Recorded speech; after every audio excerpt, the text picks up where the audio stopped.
آگے وہ باتیں بیان کر دی گئی ہے کہ اقام الصلاوات والزکاۃ وامروا بالمعروف ونہوا عن المنکر، وہ نماز کا اہتمام کریں گے، زکوٰۃ ادا کریں گے، برائیوں کی تلقین کریں گے، برائیوں سے لوگوں کو روکیں گے. تو اس سے یہ معلوم ہوتا ہے کہ جو اقتدار سے متعلق احکام ہے وہ اقتدار ہوگا تو وہاں نافذ ہو جائیں گے. اگر اقتدار نہیں ہے آپ کے پاس تو دین جتنا آپ کی فرد ذاتی زندگی سے متعلق ہے اس پر آپ عمل کرتے رہیں گے. اب دیکھیے کہ ہندوستان میں کتنے کروڑ مسلمان بستے ہیں، یعنی 15-20 کروڑ کے قریب مسلمان ہیں. تو کیا وہ غیر اسلامی زندگی بسر کر رہے ہیں؟ نہیں، وہ جن حالات میں ہیں ان کے لحاظ سے وہ دین پر عمل کریں گے. ہمارے دین کا مزاج یہی ہے. ایک بچی کا سوال یہ تھا کہ جو نماز کے لیے ہم جو نیت کرتے ہیں پہلے، وہ نیت کرنا، نیت اس طرح سے پڑھنا ضروری ہے کہ اس کے بغیر اردو زبان میں جو کہتے ہیں نیت تو اصل میں دل کے ارادے کا نام ہے. ٹھیک ہے. جب آپ یہ ارادہ کر کے کھڑے ہو گئے، وضو کر لیا آپ نے کہ نماز پڑھنی ہے، تو نیت ہو گئی. یہ جو اردو میں الفاظ عام طور پر دہرائے جاتے ہیں، جی نیت، یہ تو بس ہندوستانی میں دہرائے جاتے ہیں. اچھا. ورنہ یہ ہے کہ نیت دل کے ارادے کا نام ہے. آپ کھڑے ہو گئے تو بس آپ نیت ہو گئی آپ کی. ایک سوال یہ تھا کہ آپ سوال پہلے کال لے لیتے ہیں. ہیلو، السلام علیکم. وعلیکم السلام. جی میں ابراہیم شہزاد بول رہا ہوں لاہور سے، اور جاوید صاحب سے میرا ایک سوال ہے کہ حج اور عمرے کے موقع پر حج اسود کو چومنے یا اسے بوسہ دینے کی کیا اہمیت ہے، اور کیا ایسا کرنا ضروری ہے؟ کیونکہ لوگ تو مطلب ایسا کرنے کے لیے دھکم پہل جیسی چیزوں سے بھی گریز نہیں کرتے. ٹھیک ہے جی، بہت شکریہ. جیسا ایک سوال یہ تھا کہ آپ جو کام کر رہے ہیں دین کا، قرآن و سنت کی روشنی میں کر رہے ہیں، تو اس کام کی کوئی کنٹینیوٹی کا امکان بھی ہے، کوئی ادارہ بھی ہے اس زمن میں؟ دیکھیے جی، میں نے تو پہلے دن سے یہ کوشش کی کہ علمی اور تحقیقی کام بھی کیا جائے اور کچھ دوسرے لوگوں کو تربیت دے کر اس کو ایک انسٹیٹیوشن کی شکل دی جائے. چنانچہ المورد کے نام سے جو ادارہ میں نے لاہور میں قائم کیا، اس میں اصل مقصود یہی تھا. اور اس میں یہ اللہ کا بڑا شکر ہے کہ کچھ لوگ اللہ کے دین کے اوپر اسی طریقے سے کام کر رہے ہیں، اور ان کے اندر یہ صلاحیت بھی ہے کہ وہ نہ صرف یہ کہ جدید علوم سے واقف ہیں بلکہ قدیم علوم پر بھی ان کی اچھی نظر ہے. اور میں یہ توقع کرتا ہوں کہ اس کے ذریعے سے انشاءاللہ العزیز اس کو ایک تسلسل حاصل ہوگا. پھر یہ بھی بات پیش نظر ہے کہ آئندہ سے تعلیم کا ایک اعلیٰ نظام قائم کیا جائے جس میں دین کے اچھے علماء پیدا ہوں، اور پھر وہ آگے بڑھ کر اس نوعیت کے دوسرے کام انجام دیں. اصل میں دعوت دین کے لیے بھی، دین کی تعلیم کے لیے بھی، دین میں تحقیق کے لیے بھی بہت اعلیٰ درجے کے لوگوں کی ضرورت ہے. غیر معمولی لوگ جب تک اس کام کو اختیار نہیں کریں گے اس وقت تک آپ کوئی اچھی توقع نہیں رکھ سکتے. تو میری مشن یہی ہے، میں اسی کے لیے کام کرتا ہوں. ایک اور کالر ہمارے ساتھ ہیں. ہیلو، السلام علیکم. جی وعلیکم السلام. میں جی ایک سوال کرنا ہے. جی فرمائیے. کہ جاوید صاحب نے ابھی امت مسلمہ کے زوال اور انتشار کی کچھ وجوہات بتائی ہیں. جی اس میں سے ایک بڑی اہم چیز کا ذکر انہوں نے نہیں کیا، وہ یہ ہے کسی ایک امام کی اندھا دھند تقلید کرنا اور دوسرے مکتب فکر کو بالکل غلط سمجھنا. ٹھیک ہے. اس سلسلے میں مجھے یہ پوچھنا ہے کہ ہمارے ان اماموں کا دوسرے اماموں کی تعلیمات کے متعلق رویہ کیا تھا اور ہمارا کیا ہونا چاہیے. اور دوسرا یہ کیا یہ ضروری ہے کہ کسی مسلمان کے لیے کوئی کسی ایک امام کی تقلید ضرور کرے. جی بہت شکریہ آپ کا. پہلے وہ سوال لے لیتے ہیں. ایک یہ آئی تھی کال کہ حضرت عبداللہ بن عمر رضی اللہ تعالیٰ عنہ کی رائے کے مطابق حج بدل وہ ان کے خیال میں نہیں ہے، تو اس کے بارے میں آپ کی کیا وضاحت ہے، کیا رائے ہے؟ دیکھیے بات یہ ہے کہ حج بدل چیز کیا ہوتی ہے، پہلے تو اس کو سمجھ لیجیے. یہ ہے کہ میرا حج کرنے کا ارادہ تھا، میں نے پورا اہتمام کر رکھا ہوا تھا، مجھے کوئی معذوری لاحق ہو گئی اور میں نہیں جا سکا. چنانچہ یہی سوال اسی نوعیت کے معاملات کے بارے میں ایک خاتون نے رسالت میں آپ صلی اللہ علیہ وسلم سے آخری حج میں پوچھا ہے، تو آپ نے اس کا جو جواب دیا بس وہی اصل میں اس سارے معاملے کا حل ہے. آپ نے یہ فرمایا کہ تم حج کر لو اس کی طرف سے، تمہیں اجر ملے گا. اس کا اجر تو اس کی نیت کے لحاظ سے ہو گیا. جب ایک آدمی نے نیت کر لی، ارادہ کر لیا تو اجر مل گیا. آپ نے اس ارادے کو پایا، تکمیل تک پہنچا دیا، آپ کو اس کا اجر ملے گا. اور اس کے ذریعے سے اصل میں اللہ تعالیٰ کے ساتھ تعلق کا اظہار بھی ہو گیا. آپ نے اپنے بھائی کے ساتھ بھی تعلق کا اظہار کیا، اور جو کچھ دین میں آپ نے اپنے سامنے رکھا تھا اور اس کے لیے کچھ اہتمام کیا تھا وہ بھی پایا، تکمیل کو پہنچ گیا. تو یہی چیز ہے. اس معاملے میں ظاہر ہے کہ اہل علم کے مابین تھوڑے بہت اختلافات ہو جاتے ہیں، لیکن یہ کہ میرے نزدیک اس میں کوئی حرج کی بات نہیں ہے. میں نے اس کو بیان بھی کر دیا ہے کہ اجر اسے ہی ملے گا جو حج کر رہا ہے. ہمارے ایک اور کالر ہمارے ساتھ ہیں. ہیلو. السلام علیکم. وعلیکم السلام. جی میں مہناز بات کر رہی ہوں لاہور ڈیفینس سے. جی فرمائیے. جی مجھے گاندھی صاحب سے یہ بات پوچھنی ہے کہ دو طرح کے نقطۂ نظر پائے جاتے ہیں. پہلے رائے یہ ہوتی ہے کہ انسان جب مر جاتا ہے تو اس کو ثواب پہنچایا جا سکتا ہے. دوسرا نقطۂ نظر یہ کہ انسان جب مر جاتا ہے تو اس کی زندگی کی کتاب بند ہو جاتی ہے، اس میں کوئی گناہ یا کوئی نیکی داخل نہیں کی جا سکتی. ٹھیک ہے. بظاہر دوسری بات زیادہ معقول لگتی ہے. تو اگر دوسری بات زیادہ یہ ہے تو پھر صدقہ جاریہ اس دوسری بات میں کس طرح فٹ بیٹھتا ہے؟ جی بہت شکریہ. کیا رائے رکھتے ہیں؟ ٹھیک، بہت شکریہ. ایسا ایک سوال آیا تھا پہلے کہ حج و عمرے سے متعلق سوال تھا کہ اس میں جو حج اسود کو ہم بوسہ دیتے ہیں اور اس میں بعض اوقات بڑی دھکم پیل بھی ہوتی ہے، تو ایسے کرنا کیا ٹھیک ہے؟ پہلے تو یہ سمجھ لیجئے کہ حجر اسود کو ہم کیوں بوسہ دیتے ہیں، یعنی اس کی حقیقت کیا ہے۔ اصل میں جس طرح میں نے عرض کیا کہ پورا کا پورا حج اصل میں علامتوں کی زبان میں بعض حقائق کی یاد دہانی قائم کرتا ہے، تو حجر اسود کو یمین اللہ قرار دیا گیا، یعنی گویا اللہ کا ہاتھ ہے علامتی طور پر، تو آپ اس ہاتھ میں ہاتھ دے کر، اس کا بوسہ لے کر، اس کی طرف استلام جس کو کہتے ہیں، اشارہ کر کے اللہ تعالیٰ کے ساتھ عہد باندھتے ہیں۔ چنانچہ اس موقع پر جو دعا پڑھی جاتی ہے عام طور پر وہ بھی یہی ہے کہ وفام بعہدک، پروردگار میں تیرے عہد کو پورا کرنا چاہتا ہوں۔ تو اسلام کے عہد کی آپ تجدید کرتے ہیں، اللہ کے ساتھ آپ کا جو میثاق ہے، عہد ہے کہ میں اپنے آپ کو خدا کے حوالے کر رہا ہوں اور میں خدا کا بندہ بن کر رہوں گا، یہ اس کی تجدید کی علامت ہے۔ اس کے لیے رسالت میں آپ صلی اللہ علیہ وسلم نے اور تمام انبیاء علیہ السلام نے جو اس سے پہلے بھی ہوئے کچھ چیزوں کو مقرر کر رکھا ہوا ہے۔ آپ کو موقع مل گیا ہے، آپ بوسہ دے دیجیے۔ یہ قدیم طریقہ ہے، اصل میں پرانے زمانے میں ہاتھ دیتے تھے اور اس کو چوم کر گویا تجدید کرتے تھے، عہد کی یا عہد باندھتے تھے۔ یہ بھی ہو سکتا ہے، اگر آپ اس کے قریب نہیں پہنچ سکتے تو آپ اشارہ کر دیتے ہیں اس کی جانب، یہ بھی بہت کافی ہے۔ رسول اللہ صلی اللہ علیہ وسلم نے اسی کی تلقین کی، آپ نے یہ فرمایا کہ ڈکم پیل نہ کرو، کسی کو اذیت نہ دو، کسی کو نقصان نہ پہنچاؤ۔ چنانچہ اس کی تعلیم مسلمانوں کو دینی چاہیے، یعنی کسی انسان کو اذیت پہنچانا یہ ایک کبیرہ گناہ ہے۔ اور حجر اسود کے معاملے میں تو یہ پہلے سے معلوم ہے کہ اگر آپ کو موقع ہے تو آپ بوسہ دے دیجئے اور موقع نہیں ہے تو آپ دور سے اشارہ کر دیجئے۔ ٹھیک، ڈاکٹر صاحب ہم مزید سوالات آپ سے لیتے ہیں۔ Welcome back viewers. ناظرین ایک سوال ہے، اس وقت ہمارے پاس کالر ہیں، ہم یہ چاہتے ہیں کہ ان سے سوال لے لیں۔ ہلو، نقطۂ نظر کیا ہے؟ ہلو، یہ سوال کیجئے۔ جی سوال یہ ہے کہ جہاد کے بارے میں دینی نقطۂ نظر کیا ہے؟ جی بہت شکریہ۔ یعنی قرآن پاک میں جہاد کے بارے میں کیا اصول و ضوابط بیان کیے گئے ہیں؟ اچھا، کہاں سے بات کر رہے ہیں آپ یہ بھی بتا دیجئے۔ جی کون صاحب اور کہاں سے؟ جی ذاکر بول رہا ہوں میں گجرات سے۔ جی ذاکر صاحب بہت شکریہ جی۔ جہاز صاحب ایک سوال یہ تھا کہ امت مسلمہ کے زوال کا ایک سبب ایک صاحب کے خیال میں یہ تھا کہ ہم نے ایک امام کی پیروی کو لازمی قرار دے دیا ہے، اور دوسرا ان کے سوال کا حصہ تھا کہ ائمہ کا ایک دوسرے سے متعلق جو رویہ تھا اس کو بھی ذرا بیان کر دیجیے۔ میں نے جو یہ بات عرض کی اس میں کہ قرآن کو آپ محور و مرکز بنا کے رکھیے، یہ محور و مرکز نہیں رہا، یہ اس کا نتیجہ ہے۔ اصل میں جب قرآن محور و مرکز نہیں رہا، پیغمبر کو آپ نے دین کی حتمی حجت سمجھنے کی بجائے دوسرے انسانوں سے اپنے آپ کو متعلق کر لیا، تو اس سے یہ جمود پیدا ہوا۔ ہمارے یہ جلیل القدر ائمہ تھے، یہ دین کے علماء تھے، اور جس طرح کسی بھی فن اور علم کے علماء ہوتے ہیں وہ اپنی رائے دیتے ہیں، اس کا استدلال پیش کرتے ہیں، لوگوں کو اس استدلال کی بنیاد پر، دلیل کی بنیاد پر اپنی بات منواتے ہیں۔ انہوں نے کبھی بھی یہ نہیں کہا تھا کہ ہماری بات کوئی حتمی حجت ہے، آسمانی حجت ہے۔ وہ یہ خیال کرتے تھے کہ ان کے سامنے بھی اصل میں اللہ کی کتاب ہے، پیغمبر کی سنت ہے، اس کو وہ بیان کرتے تھے، ایک دوسرے سے بھی اختلاف کرتے تھے، اور جب وہ ایک دوسرے سے اختلاف کر سکتے تھے تو بعد میں بھی آپ اختلاف کر سکتے ہیں۔ دوسرا یہ کہ یہ بھی سمجھ لینا چاہیے کہ یہ صرف 4 ائمہ ہی نہیں تھے، بہت سے مسلمانوں کے ائمہ تھے، جلیل القدر علماء تھے، اور یہ ہمارے ہاں امامت کوئی منصب نہیں ہے، بلکہ جو دین کا جلیل القدر عالم ہے اس کو ہمارے ہاں عام طور پر امام کے لقب سے منقب کیا جاتا ہے۔ تو یہ بدقسمتی ہوئی کہ اس کے بعد جب قرآن اصل نہیں رہا، پیغمبر کی ہدایت اصل نہیں رہی، تو لوگوں نے اس طرح کا جمود اپنے اندر پیدا کر لیا۔ یہ میرے نزدیک نتیجہ ہے اس کا۔ آپ قرآن کی تعلیم کو عام کریں، قرآن کو محور و مرکز بنائیں علم و عمل کا، اس کے نتیجے میں آپ یہ اصلاح ہو جائے گی۔ ایک اور کال لے لیتے ہیں۔ ہلو، السلام علیکم۔ وعلیکم السلام۔ میں سلمان بول رہا ہوں لاہور سے۔ جی میں نے آپ سے پوچھا تھا کہ بچوں کو نماز کون سے سال پر فرض ہوتی ہے؟ اچھی بات ہے جی، بہت شکریہ۔ سب سوال کا دوسرا حصہ یہ تھا کہ ائمہ کا ایک دوسرے سے متعلق کیا نقطہ نظر تھا؟ وہ ایک دوسرے کی عزت کرتے تھے، احترام کرتے تھے، اور آپ کو معلوم ہے کہ امام شافعی کے بارے میں بیان کیا جاتا ہے کہ جب وہ امام ابو حنیفہ کی قبر پر گئے اور وہاں نماز پڑھی تو رفع یدین نہیں کیا، انہوں نے کہا کہ میں نے اس قبر والے کے احترام میں یہ نہیں کیا۔ یعنی ان کے ہاں یہ تعصبات نہیں تھے، نہ اس طریقے سے وہ لڑتے تھے نہ جھگڑتے تھے، وہ تو دلیل کی بنیاد پر بات کرتے تھے اور ہمیشہ دلیل کی بنیاد پر اپنی رائے تبدیل کرتے تھے۔ آپ دیکھیے کہ ہمارے جلیل القدر امام ہے امام شافعی، ان کے جو حجاز میں نقطۂ نظر تھے وہ الگ سے ہمیں معلوم ہے۔ وہ بغداد میں آئے تو انہوں نے اپنی بہت سی آراء سے رجوع کیا، بعد وہ مصر میں گئے اور وہاں انہوں نے اپنی بہت سی آراء سے رجوع کیا۔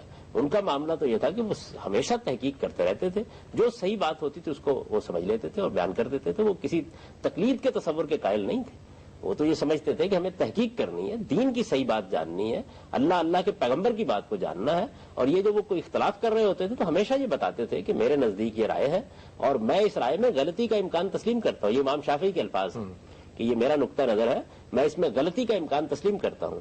اور وہ یہ کہتے تھے کہ میں دوسری رائے کو غلط کہتا ہوں لیکن اس میں صحت کا امکان تسلیم کرتا ہوں، ممکن ہے دلیل سے وہ بات واضح ہو جائے۔ ٹھیک ہے، ان کا رویہ بالکل تحقیقی۔ ایک اور کالر ہمارے ساتھ ہیں۔